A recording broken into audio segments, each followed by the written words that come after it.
शुरुआत करते सबसे पहले बात करते हैं नीट में हुई धांधली की। नीट में धांधली के आरोपों के बीच एनटीए का बड़ा फैसला, ग्रेस मार्क्स मिलने वालों को फिर से देनी होगी परीक्षा। दैनिक जागरण में खबर छपी है, हालांकि अलग अलग अखबारों में इसे जगह मिली है। केंद्र ने यह भी कहा है कि ऐसे अभ्यर्थियों के पास या तो दोबारा परीक्षा देने या नष्ट हुए समय की क्षतिपूर्ति के लिए उन्हें दिए गए ग्रेस मार्क्स को छोड़ने का विकल्प होगा। इन परीक्षार्थियों के लिए 23 जून को फिर से दोबारा परीक्षा आयोजित की जाएगी। तो ये हम जानकारी आपको दे रहे हैं। 1563 छात्र हैं जिनके ग्रेस मार्क्स रद्द होंगे। 23 जून को दोबारा परीक्षा आयोजित की जाएगी। देखिए, लगातार जब से इस परीक्षा का रिजल्ट आया है तभी से आपको बता दें कि लगातार हंगामा बरपा हुआ है।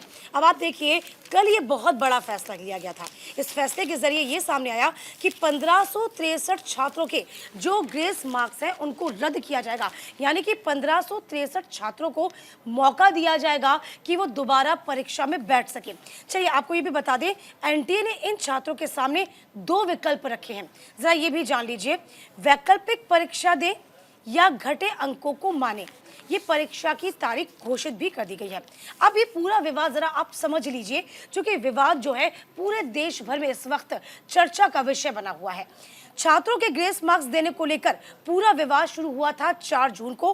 परीक्षा परिणाम घोषित होने के बाद से ही, जैसा कि मैंने आपको कहा था, घोषित होने के बाद ही शुरू हो गया था।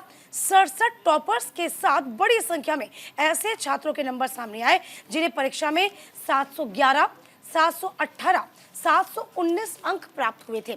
यही सही आपको बता दें, जो दिक्कतें थी वो बढ़ना शुरू हो गई थी।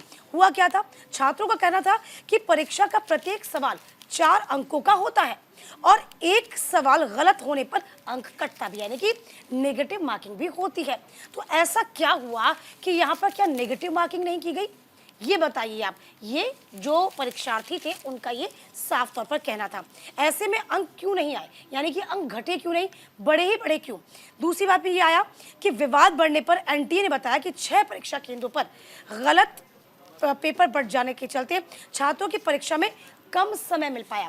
अब देखिए, यहीं पर ये जो मामला था वो बिल्कुल, जो चीज़ें थी बिल्कुल उलट हो गई मोनिका, और यहीं पर सवाल खड़े हो गए, क्योंकि एक ही परीक्षा केंद्र से 6 टॉपर्स कैसे निकल पाए, ये पहला सवाल था।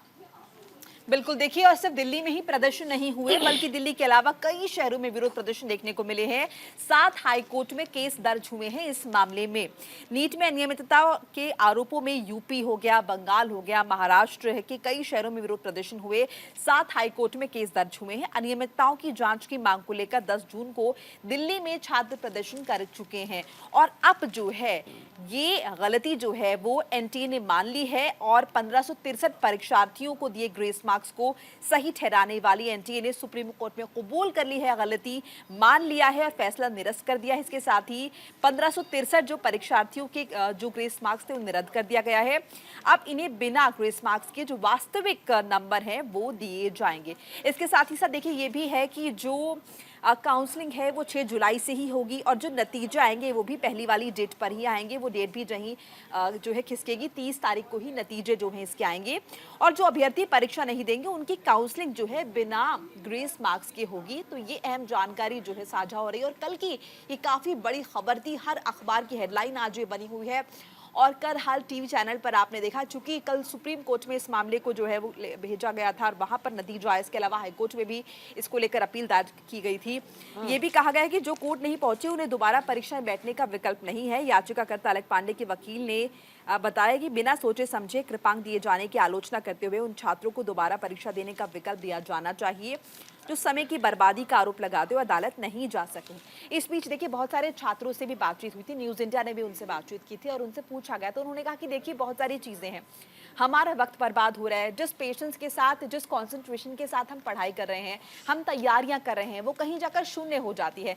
ऐसे बहुत सारे छात्र थे जिनका ये कहना था कि जब पिछली दफ़ा हमने एग्ज़ाम दिए थे तो इससे हमारे जो अंक हैं वो कम आए थे। लेकिन इस बार जिस तरह की धांधली हुई है, हम समझ नहीं पा रहे कि हमारी ये रैंकिंग कहाँ जा रही है, किस आधार पर ये हो रही है। तो ऐसे बहुत सारे कंफ्यूजन। इसके अलावा जो पेरेंट्स थे, जो बच्चों की पढ़ाई के लिए तमाम अपना पैसा खर्च करते हैं, वक्त अपना लगाते हैं, पूरा परिवार एक साथ बैठता है बच्चों को पढ़ाने के लिए, बिल्कुल। उन सभी का वक्त, उसकी भरपाई किस तरह से होगी, जिससे लेकर कहीं ना कहीं जिम्मेदारियां जो हैं वो तय की जानी चाहिए और इस बात का ख्याल रखा जाना चाहिए कि इस तरह की अनियमितताएं जो हैं ना हो।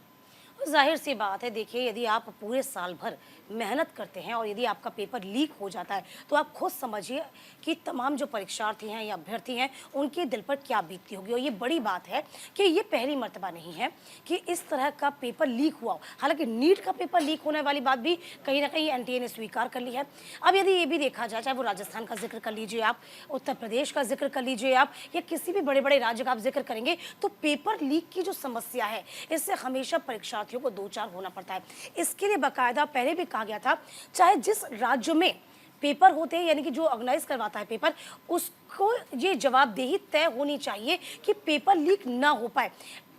अब यहाँ पर नीट को लेकर ये भी कहा जा रहा था कि साफ तौर पर कि यहाँ पर क्या नेगेटिव मार्किंग नहीं की गई है, और नेगेटिव मार्किंग हुई है तो उसका बेस क्या रहा, उसका आधार क्या रहा है। क्योंकि एक ही कह सकते हैं कि संस्थान से 6 छात्र कैसे निकल सकते हैं, आप ये बताइए 6 छात्र कैसे टॉप कर सकते हैं।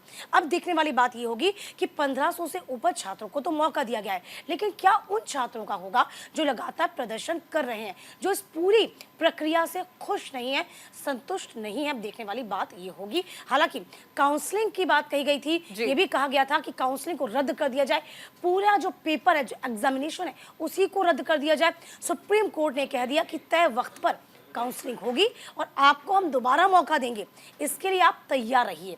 तो फिलहाल देखने वाली बात है कि पूरा जो मामला है यहाँ थमने वाला नहीं है। देखिए, बिल्कुल विपक्ष भी लगातार ये कह रहा है कि वो जो संसद का आने वाला सत्र होगा उस दौरान इस मुद्दे को जोर शोर से उठाया जाएगा। जेपीसी की मांग तक राहुल गांधी ने कर दी है। लगातार पेपर लीक के मामले जो हुए आ रहे हैं और हमने चुनावों के दौरान भी देखा कि विपक्ष ने जोर शोर से इस मामले को उठाया। और अब जबकि मोदी सरकार 3.0 आ गई है तो विपक्ष का कहना है कि एक बार संसद के पहले सत्र के दौरान इस मामले को जरूर उठाया जाए।